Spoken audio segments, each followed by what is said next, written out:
On behalf of the South Haven Speaker Series, we welcome you to our fourth and final program of a highly successful 2025 season.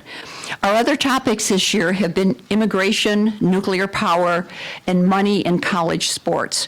All our programs have been videotaped and are available for viewing on our website. We especially thank the South Haven Community Foundation for their generosity in making this series possible.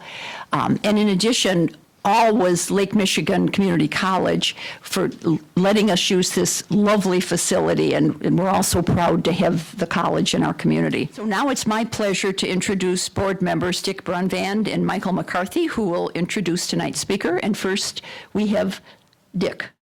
What a treat it is to have Dr. Marci Rossell-McCarthy, a world-renowned economist whose expertise is sought after by both domestic and international firms, to share her time and her talents with us. Dr. McCarthy, known as Marci here in South Haven, brings a deep understanding of global markets, finance, and public policy. We know and appreciate her ability to translate complex economic issues into clear and compelling insights, since she has graciously been a presenter for our inaugural session in 2015, then again in 2018. Marci earned her PhD in economics from Southern Methodist University. Her career began at the Federal Reserve Bank in Dallas. She worked with Oppenheimer Funds, Deloitte Touche, and is the former Chief Economist for CNBC and former co-host of the well-known pre-market morning news and talk show Squawk Box. Now to introduce Marci is Speaker Series board member Michael McCarthy, retired Wall Street Journal editor and well-known author. Michael is the husband of Marci, and Michael has asked if he could make the final introduction. We are very pleased, folks, to have Michael McCarthy. Thank you, Dick. Just one correction. Marci insisted I do the introduction. I really didn't want to. She's very persuasive. In our town, Marci is a celebrity like Beyonce or Shakira. There's no need for a last name, it's just Marci. She's super smart, super fast on her feet, and it's worthless to get in a fight with her. You can take it from me. I am Mike McCarthy, a member of the Speakers Board here, and in her speaking career, I am Marci's chauffeur, her video production assistant, and sometimes her bodyguard. So, because she asked me to make an introduction, I will offer a few fun facts about her. A lot of people don't know that as a teenager, she drove a tractor on her family's farm. She is a wonderful gardener and a marvelous cook and baker. She was once a recipe tester for a book on French cuisine titled Tasting Paris, 100 Recipes to Eat Like a Local. She is a talented mahjong player, from what I hear, and some of her competitors are in the room. She somehow turned a hillbilly accent into a marketable good around the world. It says here she doesn't leave enough time to get to the airport on time, and she cuts her flights too close. But that's probably not relevant, so we'll just forget that remark. Having seen her speak on world stages from Athens to Vienna and crisscross the entire U.S., I can tell you this, you never want to follow Marci on the stage. Marci, come on up. As you can imagine, I talk to a lot of audiences, and people say to me all the time, do you ever get nervous talking in front of these big groups? Because I hear people are afraid to sort of for public speaking. I've heard that, right? And I say, well, no, of course not, because I don't know any of those people. So this audience is a little bit different for me. As you who don't know me, I will tell you we have lived in South Haven over 10 years and made the best friends in the whole world. I have church friends, I have yoga friends, I have mahjong. I don't know, I always call them friends because you take my money every Friday, right? I have drinking friends, I have walking friends. We have lived here long enough to make wonderful friends And we've lived here long enough to lose some friends too. And so that's the kind of community that we all are so blessed to have. And it is a delight for me to talk to you today about what I feel is going on in the economy right now. So what I'm going to do is I'm going to address the three things that I believe are sort of top of mind for most folks. Those things are, number one, the economic effect of tariffs. Number two, the independence of the Federal Reserve. And number three, artificial intelligence. So those are going to be the three main categories that I cover today. Now, I would imagine that there are some other things that you might be concerned about. And that's where you get out your pen and your paper and your card and you ask me questions. Because if I covered everything that I thought was truly relevant, we would be here until tomorrow afternoon. And I know some ladies in the room that have other plans for tomorrow morning. And so I'm going to cover those three things because I think they're kind of the top of mind. And they are the things that I have the sort of comparative advantage in terms of being able to sort of give you what I believe is a sort of my professional opinion on these things. So let's talk about tariffs first. Most people expected tariffs to cause a recession, right? So if we had been here back in, say, April or May, and the change in the tariff environment had just been announced, you would have expected me to say, oh, this is going to cause a downturn in the U.S. economy, a recession. And I would have said to you, actually, no, I don't think tariffs are recessionary. I don't think they cause economic downturns. I think they're actually worse in the sense that they cause long-term economic inefficiencies, which we'll get to in just a moment. So I'm not someone who thinks tariffs are necessarily a good idea, but I will say that I never thought they were going to cause a recession, and here is why. Recessions are actually very rare. They don't happen very often. If you look at the last 25 years, the century that we're living in right now, there have only been two recessions. The 2008-2009 Great Recession, and the COVID-induced recession of 2020. Those are the only two recessions in 25 years. So if you're sitting there thinking, oh, recessions happen all the time, they don't. In general, the U.S. economy has a tendency to grow over time, and periodically it is punctuated by a downturn in growth. It does not happen very often. Now you may say to yourself, well, why do recessions happen? What causes recessions? Well, recessions are the result of large, unexpected events. You have to have a large, unexpected event. So if you think back to that Great Recession of 2008-2009, what was the large, unexpected event? There was a housing boom that turned into a housing bust. That was sort of the warm-up to the recession. But the real recession happened with the failure of financial institutions worldwide. It started with Bear Stearns in July, Lehman Brothers, AIG, Wells Fargo. I could go on and on and on, but I bet there's some folks with some PTSD in the room from that event. So I don't want to sort of beat it to death. But the reality is that recession was deep, difficult, and took very long to recover from. The other recession was the COVID-19 recession. Again, a large, unexpected event that hit the economy. It was a very short recession, but it was very deep. And the economy recovered in ways that we weren't expecting. And it also caused a burst of inflation that we weren't expecting as well.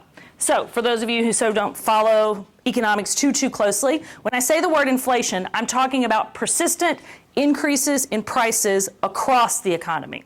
So that's what I'm talking about when I say inflation. And I'll try to be careful and not use too much jargon, right? Or because what's the point? I mean, I don't think it makes me sound any smarter, especially with this accent. Like, I'm not fooling anybody, right? So inflation, sort of rising prices, something that we all experienced as members of the economy. Inflation that peaked in 2022 at 8%. Inflation that the Federal Reserve is still grappling with, something that I'll touch on in my remarks when I talk about the Federal Reserve. So back to tariffs. When people sort of brought up tariffs in April and May and said, well, those are going to cause a recession, my response is, no, I don't believe so. And hopefully you could all explain to them why they're not recessionary, because recessions are caused by large, unexpected events. Anyone who was surprised by those tariffs hasn't been listening for the last, I don't know, 8 years? And I can assure you, other countries weren't surprised. One country in particular was not surprised by the imposition of tariffs. Would anybody like to guess which country that would be? China. That's exactly right. China was not surprised at all. They have been preparing for higher tariffs for a really long time, since 2017. Now, how have they been preparing? I'm going to point to 2 examples of how China's been preparing for this tariff regime. Because it is large. The average tariff rate in America a year ago was less than 2%. The average tariff today is somewhere around 17%. So we're dealing with a significant increase in basically export taxes, because that's what they are. They are a tax. So, how's China been preparing? I'll tell you the first way I know they've been preparing. I, as Mike pointed out, know how to drive a tractor.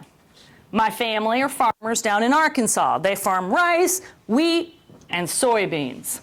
Now, in 1999, China imported, about $1 billion in soybeans from the United States of America. Not that much.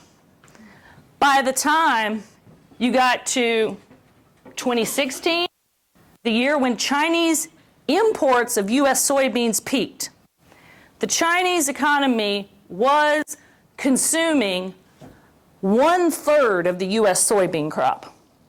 1/3, 30%. So 30% of the soybeans that were produced in America were being shipped to China. Does anybody know how much China bought this year from the United States? 0. That's exactly right. So, from tens of billions of dollars to 0. Now, they've been ready for this. So where are they getting their soybeans now? Because it's not like they're not consuming soybeans any longer. Where are they getting it? Brazil, Argentina, all sorts of places in Latin America can produce soybeans. Brazil is now actually the world's largest exporter of soybeans. They took that title away from the United States of America about 6 years ago. So, the second way that China has been preparing for this day. Maybe you've seen some headlines recently about rare earth minerals. And I'm thinking to myself, do I really have to go figure out what this is? I did ignore the headlines for just a little while because I thought, I'm not good with science. I'm not good with geology. Do I really have to go figure out what a rare earth mineral is? Okay, fine. I'll go figure it out. What I discovered was this. The Chinese began flooding global markets with rare earth minerals back in 2022. They did that to drive the price of rare earth minerals down really, really low. Like a little present for all of us. Let's make it really, really cheap for the world to buy our rare earth minerals. In doing so, they discouraged the building of rare earths capacity worldwide. So the reason that they flooded markets was because they're very forward-looking. They do not have a market economy the way that we do in the United States. Now, I want to be very, very clear. I am a cheerleader of that market economy. I believe in its superiority over the long term. I also believe it comes with all sorts of hairs and warts, and we have democracy to deal with that. But in terms of, is it a superior system for increasing standards of living? Is it the best system we have to date of increasing standards of living, if that's your metric? Now maybe your metric is different, but I'm an economist, so that's kind of my metric. If that's my metric, I don't have another system. I hope there would be some other system, maybe a system that might be a little bit fairer, a little bit better to the environment, a little less polluting, right? Maybe there is some other system, but right now, this is kind of the only one that we have, and it seems to produce superior results to other countries in terms of standard of living and other systems. We learned it first with the Soviet Union, and believe it or not, the Chinese standard of living doesn't come anywhere close to what we have in the United States. But what they can do, because every economic decision that is made in China goes through Beijing. It goes through the Communist Party. That is not the way economic decisions get made in the United States. They go through Chicago and New York and Washington and Silicon Valley. We have multiple nodes of decision making, and that's part of the strength. In China, the decisions go through Beijing. And the decision was made to flood the globe with rare earth minerals to prevent other countries from developing capacity. Because see, in the US, if it's not economically feasible because the price of a commodity is really low, no one's going to build a plant or a facility to mine rare earth minerals. So we found ourselves now with China basically having the corner for the moment on rare earths in anticipation of using it as a tool in a coming trade war. So these tariffs were not unexpected. They are the world that we're living in today. I don't expect them to cause an economic downturn. They are inflationary, but probably not as inflationary as some people think, and here's why. Prior to tariffs being put into place in April, a lot of companies basically imported in advance to sort of get around the tariffs. So a lot of companies are sitting on a tremendous amount of inventory at the pre-tariff prices that they can slowly sell into the economy. So the impact on prices happens very, very slowly. It's not all at once. Well, prices go up all the time. Now, they don't always go up 8%, but if prices are only going up 2 or 3% every single year, you're not going to really notice that. That's a normal rate of inflation. Wages tend to go up by that amount. Social Security is indexed to the inflation rate. Now, we don't know what the inflation rate is right now because the government's closed, and the bureaus that collect those statistics are closed as well. I don't anticipate that they'll be closed forever. And we've seen this happen before. So I'm not really concerned about not having the data, because 1 month of inflation data, 1 month of retail sales data, 1 month of, any kind of data doesn't really matter. What matters is the overall trend. And I can figure out what the trend in prices is doing without having the Bureau of Labor Statistics tell me. There are plenty of other alternative sources of data. I could probably just ask all of y'all in this room, and you can tell me. So it's really not that important. I mean, I don't want to see government shut down forever, but that's for a political speaker, not for an economic speaker. And in terms of the economic effects of a government shutdown, by and large, they basically borrow growth from one period and move it to another. So I don't worry about the economic effects so much. They're political, different discussion, right? So getting back to tariffs, not recessionary, not inflationary, or if they are, it's really, really small. So what's the problem with the tariff? Why not just put them on everything? Well, because over time, they're bad for efficiency. And you can say, well, why does that really matter?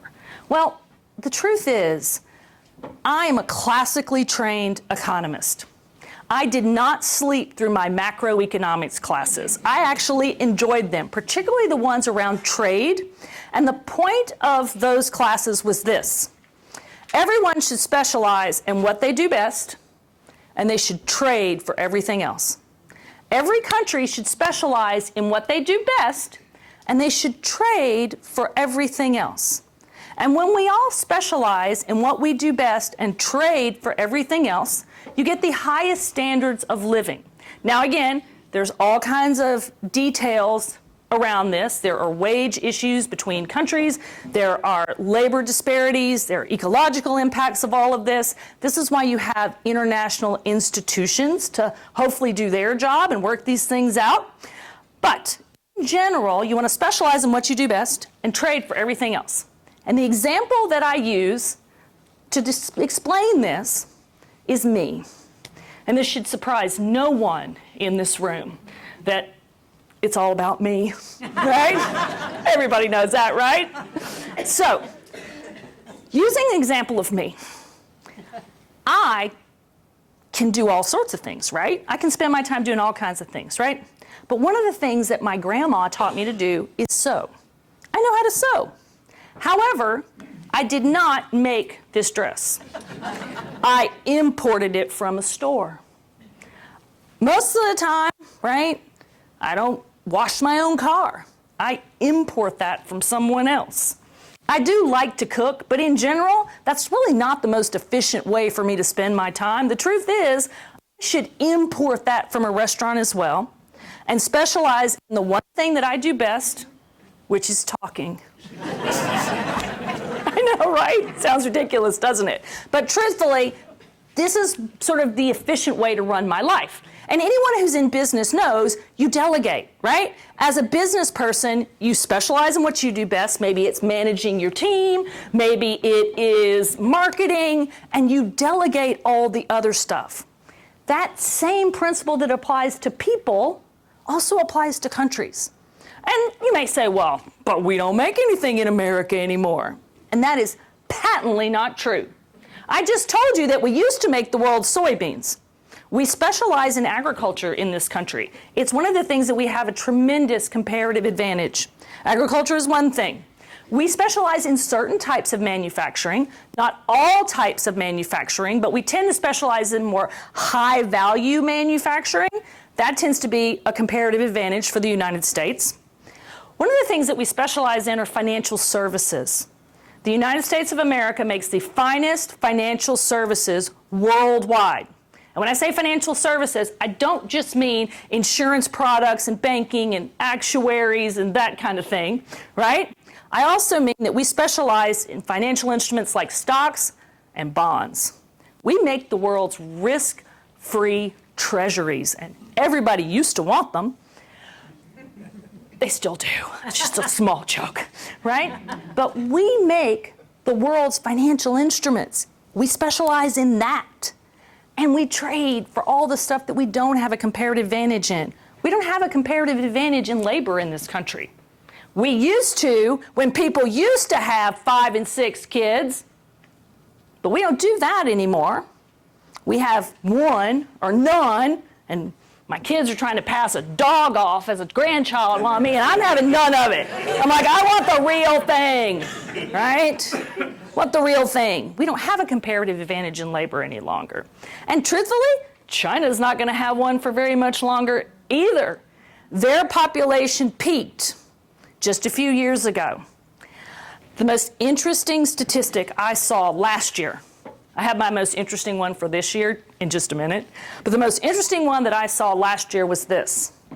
By the year 2100, 75 years from now, right, the Chinese economy will be half of what it is today. Their population will be half of what it is today by the end of this century. Now, I won't see it. Most of us in this room, we're not going to see that. Our kids might not see it, but our grandkids will. Right?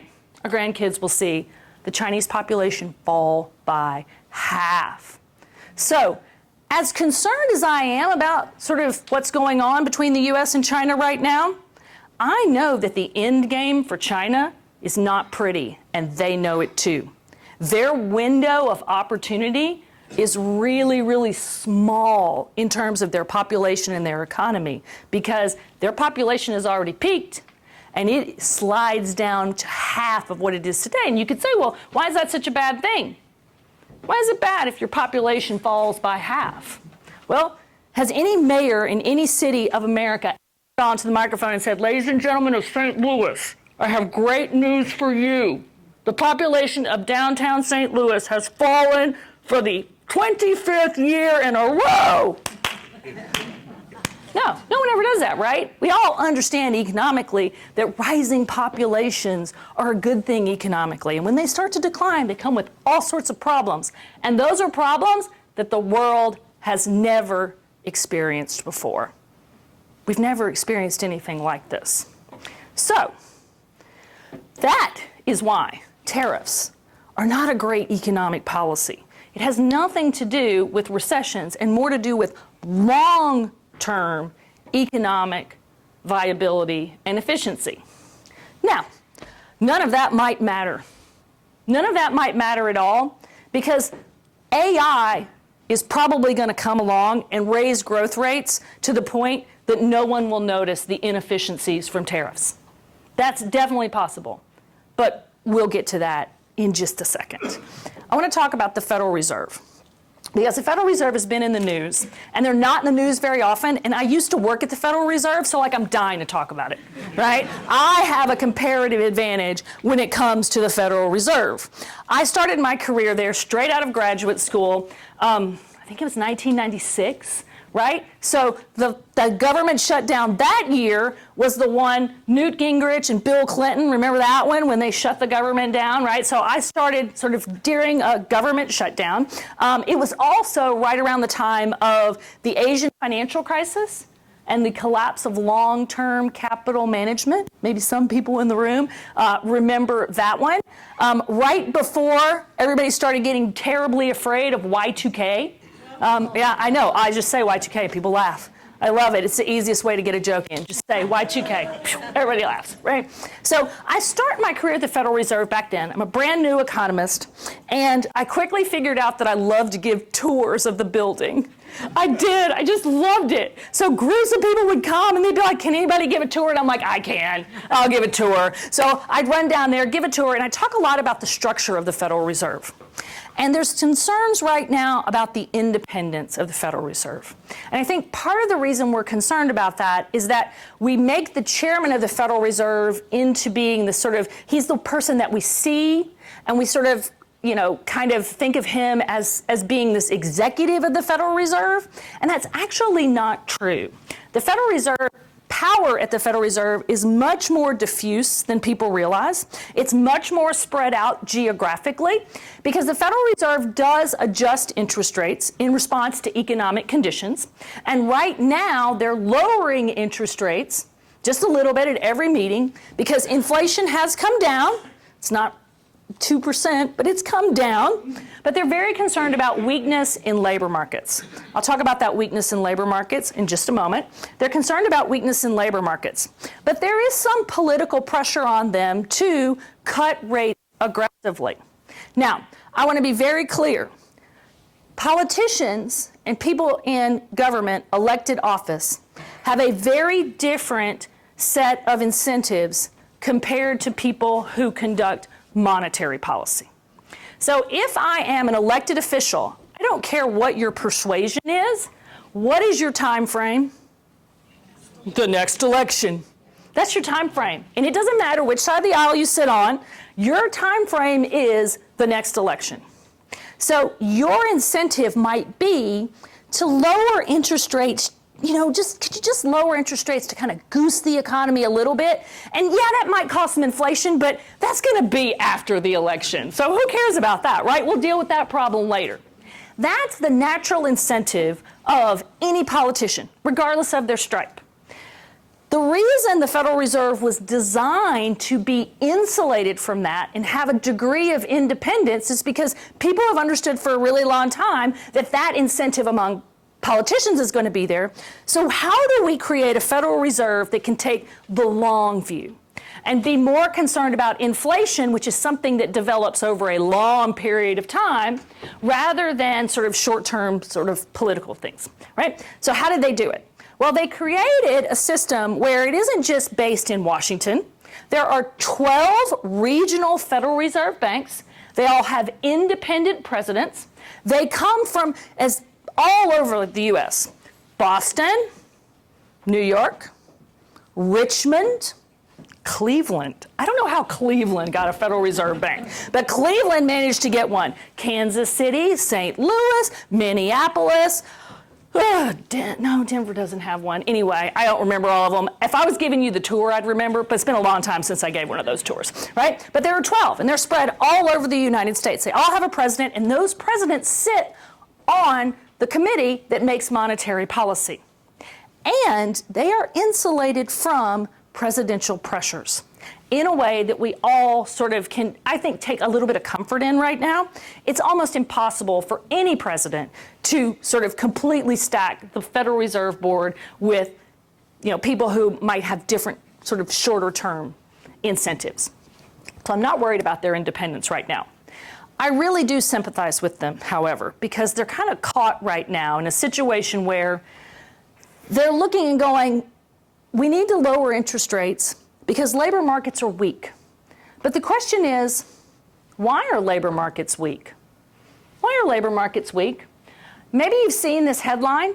We're in a no hire, no fire labor market. The labor market right now is no hire, no fire. So what's happening, normally when the economy goes into recession or there's a real downturn, you'll see lots of layoffs. Well, you're not seeing layoffs right now. I look at those numbers every single week. Every single week, applications for unemployment benefits come out, and that tells me who's getting laid off. And you're not seeing a rise in applications for unemployment benefits. So initial claims have stayed really, really low. So companies aren't firing people, but we also can tell that they're not hiring people either. And so the question is, well, why aren't they hiring people? What's going on? Because normally, if you think back to COVID, my word, companies were hiring anybody. You got a pulse, you got a job, right? You want to be president of our company? No problem, come right on in. How did we go so quickly from that labor market where it was really easy to find a job to the labor market we're in right now where if you've got kids coming out of college, they're looking at some of the worst job prospects really since 2010, 2011. It's been a long time since the job market looked this bad for young people. So economists are kind of scratching their head and going, hey, what is going on? I think it's related to AI. I think it's related to AI, which gets us to our conversation on AI. You see, I think what's happening right now is that companies are very quickly adopting AI-related tools. Now, I chose all of those words very carefully because I want to be really clear. I do not know how AI works, but neither do the people who developed it, so I don't feel bad, okay? They don't know how it works either. And when I use the word AI, I'm being very general. Artificial intelligence has been with us for a really long time. I would even say a calculator is a form of artificial intelligence. The computer is artificial intelligence. These tools, however, this frontier of technology related to artificial intelligence is different than what we've seen before. It is much more powerful, and it does have the potential to increase growth rates dramatically. These tools will change the way that work is done everywhere. Now, there are some people out there, people from the AI industry, who believe that 50% of the white-collar workforce will be gone in a matter of years. I am not in that camp. I'm not in that camp, and I want to explain to you why. But I'm not in that camp. Do I think AI will result in growth rates picking up? Absolutely. I really do. And you can say, well, nothing like that's ever happened before. I'm here to tell you it actually has one time. You see, prior to the Industrial Revolution, prior to the 1700s, the global economy grew at 8% a century. Yes, I said century. The global economy prior to the Industrial Revolution grew at 8% a century. So what that meant is if you were born into the Roman Empire, your standard of living, the way that you lived, it basically looked exactly the same as a medieval European serf. It was the same. Life didn't change for humanity. 8% every century. But as a human being over your lifetime, there would be no perceptible increase or change in your standard of living. I'm going to ask everybody in this room, over your lifetime, has there been a perceptible change in your standard of living? Have things changed? Oh my word, yes, right? Things have changed since I moved to South Haven. Things have changed. We got a Meijer, which was absolutely fabulous, right? When I make my gratitude journal every day, once I get past indoor plumbing, Meijer's on the list too. I shop at Aldi too, but I'm happy to have a Meijer here in town, right? So things have changed a lot. After the Industrial Revolution, the global economy over the last 300 years has been growing at 350% a century. So we went from 8% a century to 350% every 100 years. That is the remarkable sort of outcome of just compounding growth. You know, just 2% a year, but 2% a year, I mean, it adds up over a century. And so, are we at one of those points where AI could change the way that work is done in the same way that the steam engine and electricity and railroads changed the economy? Oh, I think it's absolutely possible. I really do. I don't understand how it works, but I've seen what it can do when you put it in the hands of people. It changes the way they work. Boston Consulting Group did a kind of a joint study with a Harvard professor 2 years ago. So this data is old. This was using like the first model of ChatGPT. And they basically gave consultants at the Boston Consulting Group AI tools. And they divided them into two groups. And they basically said, okay, you guys go use AI to do your jobs. You guys over here, you just keep doing your job the way you always have done. And they came back after a few weeks and they compared the results. And what they found is that those who used AI tools did their work 20% faster. And it was 40% better. 20% faster and 40% better. And so the effects are very, very real in terms of how it changes the output of people. Now, you can say, but isn't it going to just replace all the people? I don't think so, and I'm going to give you two reasons why. Number one, I think that AI as a tool looks more like a spreadsheet than a tractor. And remember, I've used both, right? I think it looks more like a spreadsheet than a tractor. Now, I've been thinking a lot about this analogy, and I literally woke up in the middle of the night because I had been saying, you know, tractors replace people. Tractors replace people on the farm. That's not actually true. Tractors replaced animals on the farm, but animals required a person to basically make them do what they needed to do. So it was it was a little bit indirect, right? But basically tractors replaced animals. And so all those people that needed to sort of use the animals, a tractor came along and you didn't need 10 horses. You needed one tractor. So you didn't need 10 people to run the horses. You just needed one guy to run the tractor. So basically, AI to me looks more like a spreadsheet than a tractor. Now, spreadsheets came along, oh, I don't know. Do I have any accountants in the room? When was the first time you used Excel? When was the first time you used a spreadsheet? Early 90s. Okay. Did the spreadsheet replace accountants? Oh, my word, no. In fact, exploded the demand for anyone who could use one of those God-forsaken things. Yes, right? So it complemented their labor rather than substituted for it. Now, with AI, I do think it's true that it appears as if AI does act like a tractor if you're a computer programmer. It will replace you, because that's really kind of all AI is. It's just sort of really fast, sophisticated computer programming. So AI probably will directly replace a lot of computer coders, which if you think about it is kind of the very last frontier job in the economy overall. It's kind of the last thing. I mean, accountants have been around, oh, I don't know, since Egypt. I mean, y'all been around a really long time, right? Computer coders are really, really new. So in a way, I think when history looks back over, you know, hundreds of years, the coders will be just this little blip. Nobody will even remember that they exist. Well, we'll remember they existed. But you get the point of what I'm saying, is that it's just going to be like, they were just a blink of the eye. They were kind of the pre-AI. So yeah, I think AI, it replaces the coders. But what about everybody else? Well, it all comes down to the demand curve for services. Now, please stay with me, because we're about to get to questions. Here's why I'm not concerned about AI replacing all the workforce. Basically, there are two types of goods in the world. There's hard goods, right? The things we can see, durable goods, like cameras and cars and refrigerators and shoes.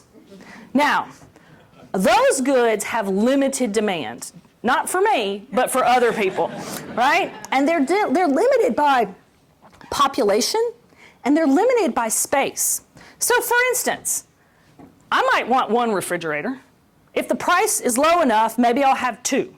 Maybe I'll have three. But at some point, even if someone gives me a refrigerator, I say, no, thank you, I'm done. Right, Teresa? Teresa's like, yeah, I don't need a seventh refrigerator. I'm done, right? Cars are the same way, right? I mean, I got some dudes in this room, yeah, 10 cars, 15 cars, but eventually you're gonna run out of garage space. You're not gonna have, right? So you understand that for certain types of goods, particularly manufactured goods, demand is limited. It's a basic demand curve, but it's limited by population. When automation comes along for those types of goods, people are replaced because the demand curve is fixed.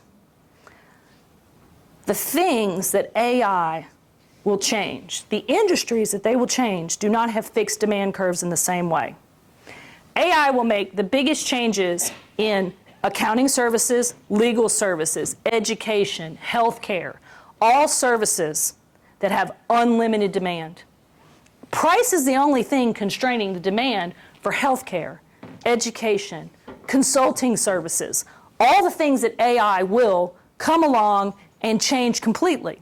So as the demand for those things grows dramatically, you're still going to need people to manage it because trust matters. We are all still human beings, and that last little inch, when it comes to healthcare, you're not going to want an AI doing it. You're going to want that last little touch to be human. When it comes to legal services, you're going to want that last little touch to be human. So this is why I don't think you will see vast rearrangement of employment. There's going to be a lot of different jobs out there, and people are going to have to be doing different things. And one of the reasons why companies aren't hiring new people right now is that they need seasoned workers for the transition. They don't need a newbie who doesn't understand their business. They need seasoned workers to manage the AI transition. And so you're not seeing law firms hire a lot of people because it's not clear how this is all going to shake out. So we're living through one of those real transition times. And unfortunately for the Federal Reserve, changing interest rates doesn't change any of that. It doesn't change any of that. These are structural changes that are happening right now before our eyes. So I have covered a lot of ground, but I think that there's probably some things that I didn't touch on, maybe just one or two. And so I know, right? I mean, it's like, yeah, you didn't do this, you didn't talk about the deficit, you didn't talk about the deficit. So I'm sure somebody's got a question about the deficit. So while you are writing down your questions, right, I'll just tell you my deficit answer because that's the question I get first from everybody. Don't you care about the deficit? And of course, as an American citizen, I care about the deficit, 100%. But as an economist, I don't care until financial markets care. I don't care until financial markets care. So basically, the idea is that in general, countries can run a deficit that equals their inflation rate and their growth rate. So if you add the inflation rate to the growth rate, you can run a deficit of 5% if your growth rate is 2% and your inflation rate is 3%. Because you're basically growing your way out of it every year. Prices rise by 3%, you grow by 2%, so you add those two things together, and that's why maybe you'll see things that say a 5% deficit in the United States is sustainable. We're running a 7% deficit right now. Now, one of the reasons we can do that is inflation is not 2% or 3%. It's probably closer to 4%. But it's also possible that markets are expecting AI to come along and lift growth rates dramatically. It's the only reason why it's the only explanation I have for why the world is still willing to loan the United States of America money. I can't explain it any other way. I don't know if that's actually what's going to happen, but if I look and say, how could I possibly explain this? How can we run these big deficits and the rest of the world just doesn't seem to care? We haven't had our Greece moment. right? The Greece moment where financial markets go, we're not going to loan you money anymore, and interest rates go up really high, right? That happens to countries all the time. And it has never happened to the United States. Now, long-term interest rates are kind of picking up a little bit, but we haven't had any kind of financial crisis. So it must mean that the rest of the world thinks AI is going to take care of the problem. Or we all die. Anybody got a question on a card? Who's collecting the cards? Oh, right there. The tall guy. The handsome one. The handsome guy back there. Are you going to ask? You got to ask the question. You got to ask. Ask me the question. You grill me all the time. Just like, yeah, I feel like this is at home. All right. Yeah, I'll repeat it back. I'll repeat it back. Okay. So the first question we have is, how can farmers regain the markets which the tariffs took away? Sure. How can farmers regain the markets that tariffs took away? It will take years. It will take years for farmers to regain the markets that tariffs took away. So remember I said that in 2000, the U.S. exported almost nothing to China. And then over time, it took about 15 years for our soybean crop to basically become mostly exported to China. So it's a long-term 15-year process. Now, I will say that Chinese demand for U.S. ag was going to be limited by their population anyway. So the possibility that you would have seen exports continue to grow wasn't going to happen because there's just only so much food we can all eat, right? But there are other markets worldwide that we could be developing. And the most important one right now is India. If you want to look at where populations are still growing and where people are poor but getting richer, right? So that was the China story. Population's growing, people are poor, but they're getting richer, which means they're going to want to start to eat more calories, right? Because that's what we do when we get rich. We eat more calories, and then we get rich enough that we all go on diets, right? So that's, again, for another story. I think India is the most promising market going forward, but we have to maintain them as an ally. They have to trust us. And we have to produce the kind of things they want to eat. And they don't want to eat soybeans, right? They want to eat lentils. And they want to eat pistachios. Believe it or not, I do a lot of work for the Pistachio Farmers of America. Actually, I do their conference every single year. And I watch their presentations on what markets are growing. And of course, it always used to be China, China, China. This past year, the biggest growth that they had was in India. Now, it will mean that agriculture will change. We're going to be growing chickpeas in this country, right? So that's what it's going to take. Agriculture will have to respond. But let me tell you something. I come from a family of farmers. If you say grow chickpeas instead of soybeans and they can make the numbers work, that is exactly what they will do. But again, it requires an understanding of opening those new markets because I don't think China's never going to be there for us the way that they were before. That's over. And I think there's a geopolitical reason for that. I think that they have some long-term geopolitical strategies that are in place that mean their economy will be weaponized against the United States for the rest of our lives. It was, the last 15, 20 years, that was an aberration. But great question. So, yes. You mentioned that you were going to talk about a statistic that was your favorite from this year, and you failed to. And this reader, this audience member caught you. Okay, no, I said it. It was the one about the world growing 8% a century. That was the one from this year that caught my eye. 8% a century versus 350% a century. That was my favorite from this year. I just was talking too fast to get it out there, but that was my favorite from this year. Okay. These are great questions, by the way. Thank you. On healthcare, how will we fund the unlimited demand for these services? How do these costs offset our economy? Is our payer system effective, efficient? No and no. But then, yeah, exactly. A lot of questions. I was just asking, is it effective? Is it efficient? I have been puzzled my entire life around how we can be such a rich country and also be such a sick country. I've been puzzled by that my whole life. I think the answer is beyond economics to some extent. I think there are cultural things that account for that, but for and sort of. There are all kinds of reasons for that are beyond the scope of all of this. But the reason the demand curve for healthcare will move out is because AI will bring the prices down. See, that's the trick. Most things, and this is just really like a broad generalization, but the highest level financial services, the highest level legal services, the highest level doctors, the highest level accountants, all that stuff basically costs $500 an hour. That's what it costs in this country right now to have any of those things that I'm talking about at the highest level. You're looking at, and I know somebody, you're like, oh, my lawyer's $800 an hour. Yeah, well, that lawyer's really, really good, and you killed somebody, right? But I'm just talking about like the basic stuff, just on average. I'm really being really broad here, right? That kind of stuff costs $500 an hour. If you want to sue somebody, it's going to cost you money. AI is going to come along and make it cheap for us to sue everybody, right? Going to take the price way down, and that's why the demand curve moves out. It's not a movement along the demand curve. It's a movement out of the demand curve.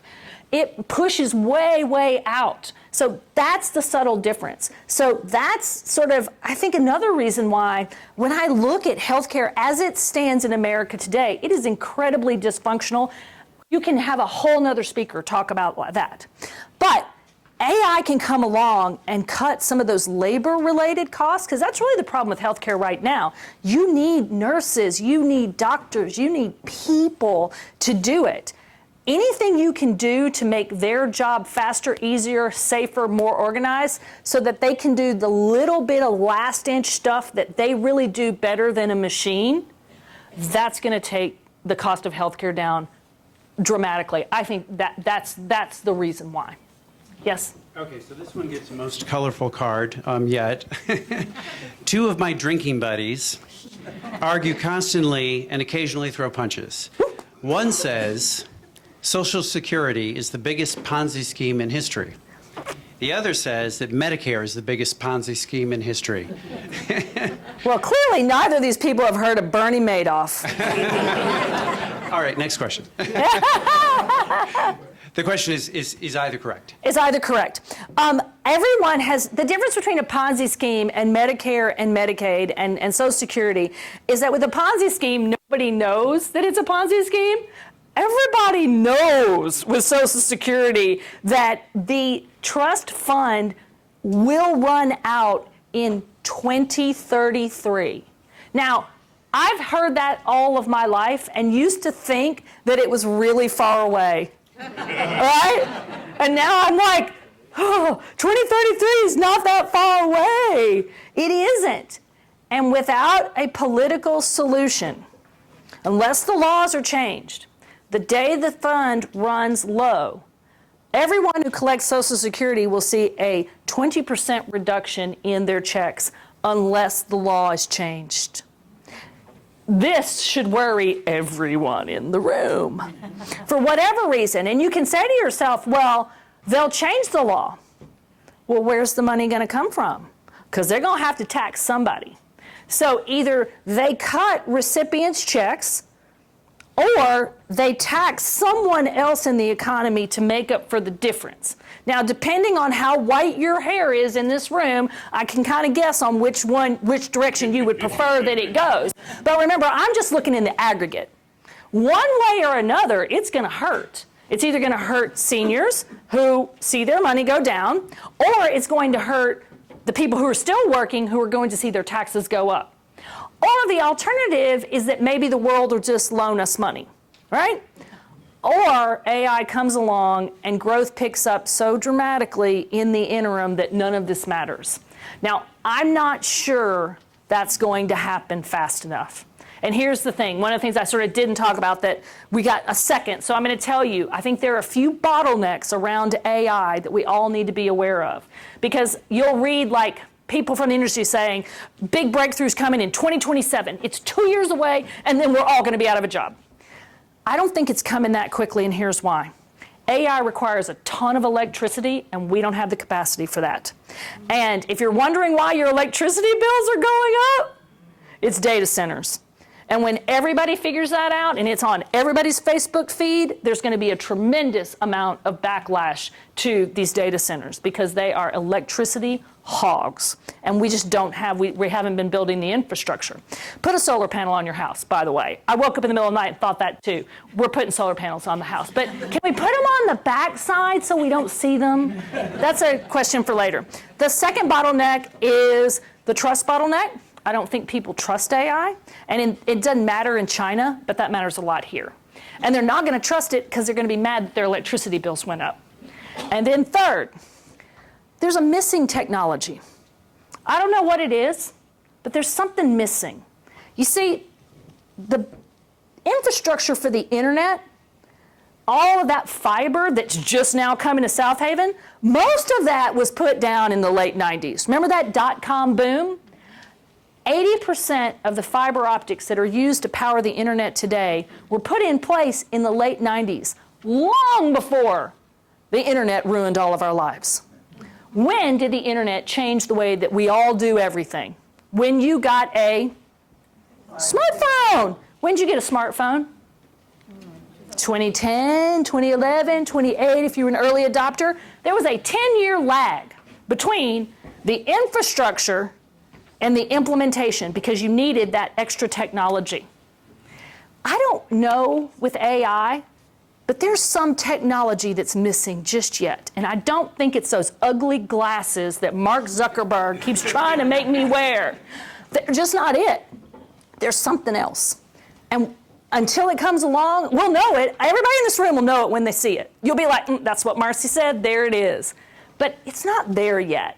And so that makes me think that sort of all the AI predictions that are like, it's coming tomorrow, I think it's 2030. So basically, the AI volatility is all going to run into the Social Security Trust Fund volatility all at the same time. The 2030s are going to be really wild.